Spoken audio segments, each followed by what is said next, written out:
The level cap has officially been increased in Pokemon Go, meaning that now players can get all the way up to level 80. Most players in game have already gone up quite a few levels, and with those new level ups, we actually got a bunch of items to go with them. If you were like me and you were at level 50 already, you went straight to level 70, and many of you probably even below level 50 in like the 40 range probably went to level 70 as well.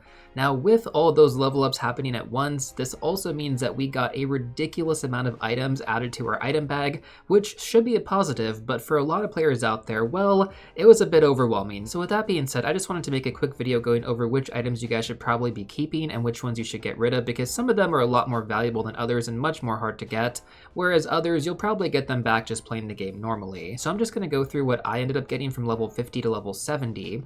So first of all, I got a 250 item bag increase, which is pretty nice. I also got 150 Pokemon storage. My gift storage limit was raised plus 15, and then I got 150 more postcard pages. Now let's actually get into the items though. So I got 510 Ultra Balls, which is pretty good, right? 510 Ultra Balls is amazing. Now with that being said though, do you need this many Ultra Balls? Well, the answer is yes, because it takes a really long time to actually build up a supply of Ultra Balls, and we do have the Go Wild area upcoming, so don't delete your Ultra Balls. That's like definitely one item I would strongly recommend holding on to. The next thing we're going to talk about is going to be the 320 max potions I got and 160 max revives.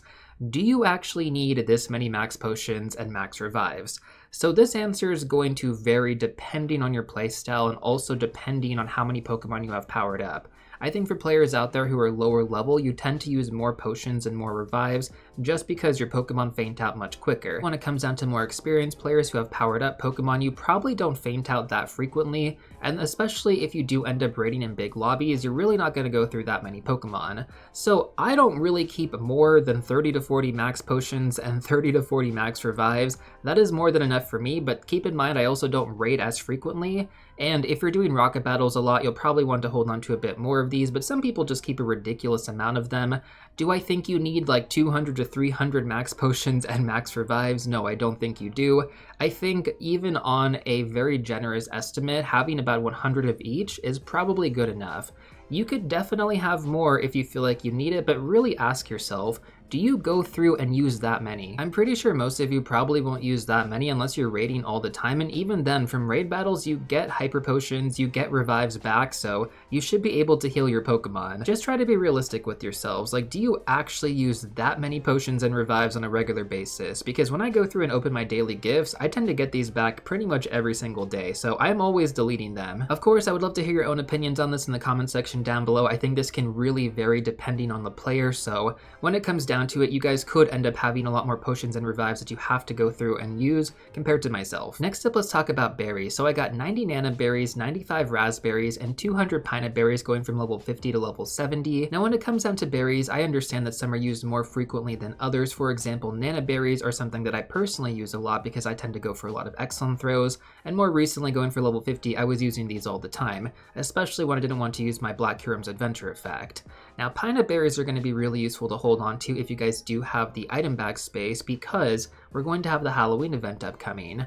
And then when it comes down to raspberries, if you already have a nice stock of golden raspberries, you can pretty much get rid of all of these. The only reason I would actually keep regular raspberries is if you don't actually have a good stock of golden raspberries. I have like over 100 golden raspberries. I know people who have way more golden raspberries than I do. They keep a ridiculous amount, way more than they need to. But for me personally, like over 100 is quite comfortable. And then, you know, when I go and do the raid day events that we get every now and then in Pokemon Go, I tend to build it back up. That being said though, if you want to get rid of these berries, it's perfectly fine. You're going to get them back fairly quickly from opening gifts and spinning Pokestops in game. I tend to build up a big supply rather quickly, even though I'll go through and dump them all in gyms. And that was going to be the next thing I was going to recommend. If you don't want to transfer these, you could wait until you have a few Pokemon in gyms. You can drop 100 berries in at a time, 10 berries to one Pokemon each for a total of 10 Pokemon every 30 minutes. If you're pretty consistent about this, you can get rid of all of your berries from your item bag rather quickly in game. You just have to be in the gym for a little bit of time. So if you don't want to hold on to these right now, I would say this is probably the easiest thing to get rid of from this update. You can definitely build up a supply once again without too much effort. The next items that we got really aren't things that I would recommend getting rid of. So I got 12 lucky eggs, 12 incense, 7 star pieces, 7 lure modules, 13 incubators, 3 super incubators, and then of course the 1 master ball, which of course, why would you ever get rid of that? I don't even think you can delete a master ball, so forget I even mentioned that. Now, obviously you shouldn't be getting rid of these premium items, but what are actually the best times to use them? And I'll give you guys my perspective as a free-to-play player. So for the lucky eggs, I think the best time to use them is if you're gonna be doing a bunch of experience through excellent throws or from friendship experience, whether you're gonna be hitting best friends with a few people or ultra friends or even just a bunch of great friends or even good friends all at once. That's gonna be a fantastic way to take advantage of your lucky egg. The top 2 ways, in my opinion, as a free-to-play player to really maximize them.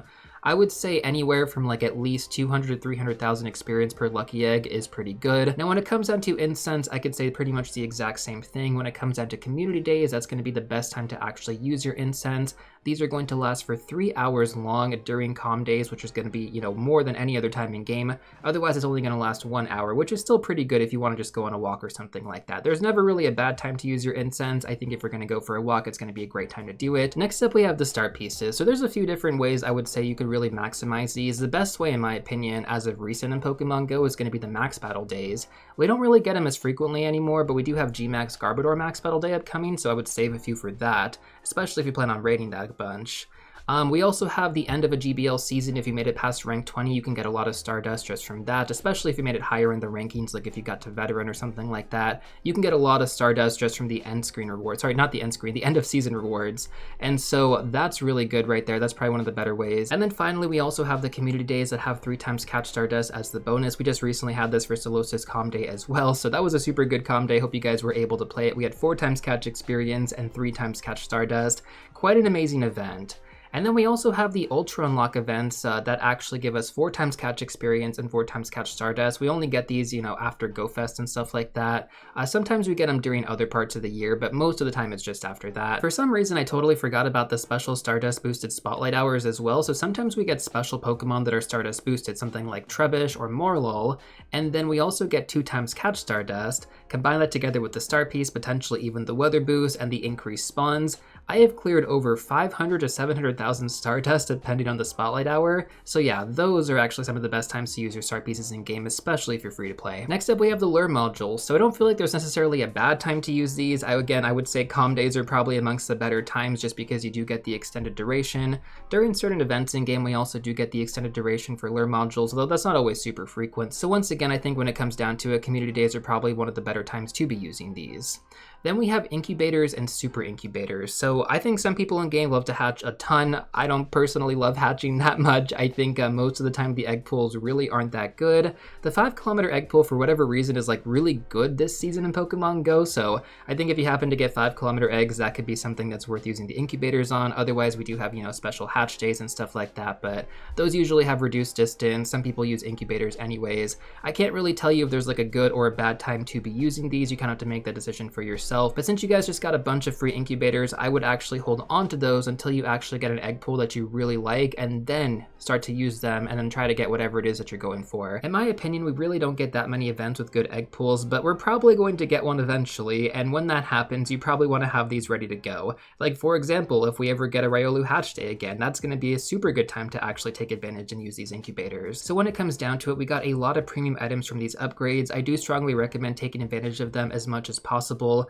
Otherwise, it would normally cost you a ton of Pokecoins to get this many items from the shop. And at the end of the day, guys, it's totally up to you how you use them. I just thought I would give you my opinions and advice on, how I would take advantage of these as a free-to-play player, and hopefully some of you guys do find that helpful. Now, we also have the Master Ball, right? A lot of you guys are going to be getting the Master Ball for the first time, possibly, and therefore you really don't want to waste this either. Now, I do have a few videos going over the best Pokemon to use your Master Ball on, but honestly, I don't expect you guys to go back and find those, so I'm just going to give you the short version right here. The best Pokemon to use your Master Ball on, in my opinion, is going to be a Last Ball ball Hundo Legendary. Most infographics these days do have the level 20 and level 25 Hundo CPs for these respective legendary Pokemon, so if you're ever curious about them, you can always just find that stuff on Twitter. I usually link to my infographics that I tend to use for my videos in the description down below, so just take a look there if you're ever curious or if you want to know what are some good people to follow.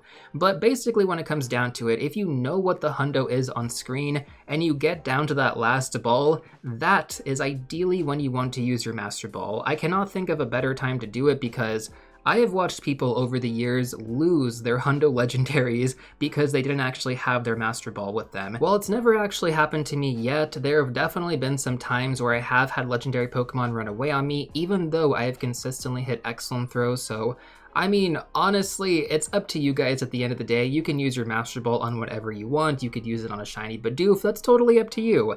But in my opinion, the last ball Hundo Legendary is the smartest choice when it comes down to using your Master Ball. If you have multiple of them, by all means, use them on whatever you feel like it. It's up to you at the end of the day. So that pretty much covers everything. Once again, just a quick recap. I would go through and delete some potions, revives, and your berries. Get rid of all of those and anything else that you have left over. I mean, you should be pretty good after that.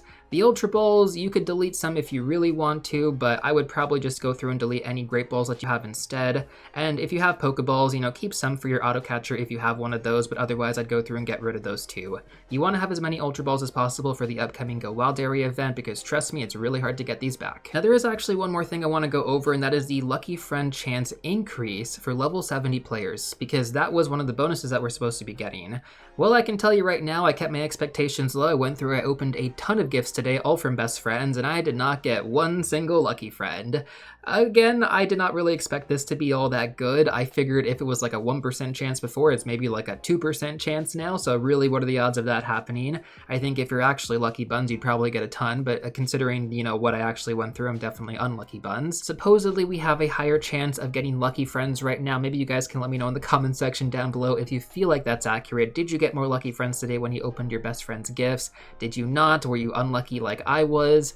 I am curious, but I'm definitely leaning on the latter because I think that was a lot more likely. I kind of know how this company works by now, man. They definitely dangle stuff in front of our faces, but at the end of the day, it's more or less the same. It's always really like a bait and switch, actually, if you ask me. I mean, we can take a look at Dialga and Palkia Origin Raid Day, right? We were supposed to get boosted shiny rates of 1 out of 10, and the shiny rates ended up being like 1 out of 30. The shiny rates ended up being lower than they were supposed to be just from normal raids, right? Because the shiny rate from legendary raids is supposed to be 1 out of 20, and then somehow when we were supposed to get boosted shiny rates, they were 1 out of 30. Like, I don't know, man, make it make sense. So when I heard that we were gonna get an increased chance to get lucky friends after level 70, I was pretty skeptical. And I'm not gonna lie, I'm still kind of don't really believe that it's gonna be significantly increased. So anyways, I just wanted to give you guys my thoughts on that. Otherwise, if you guys have any more questions about your item bag, let me know in the comment section down below. I should have a Halloween event video uploaded in a few days as well to get you guys ready for both part 1 and part 2. And yeah, that's pretty much about it, guys. For the next 2 weeks, I'm most likely going to be focused on Legend ZA over on my second channel, so if you guys want to actually check out any of that content, I'm going to leave a link down below as well as on screen right now. You guys can go over and, you know, subscribe to that channel. I do feel like I upload a lot of really good content when it comes to the main series, so I think if you guys are interested in any of that, you'll really enjoy the content over there. But otherwise, that pretty much covers it for this video. Wish you all the best of luck out there with your grind towards whatever level you are on right now in Pokemon Go, and I'll see you all real soon in the next one.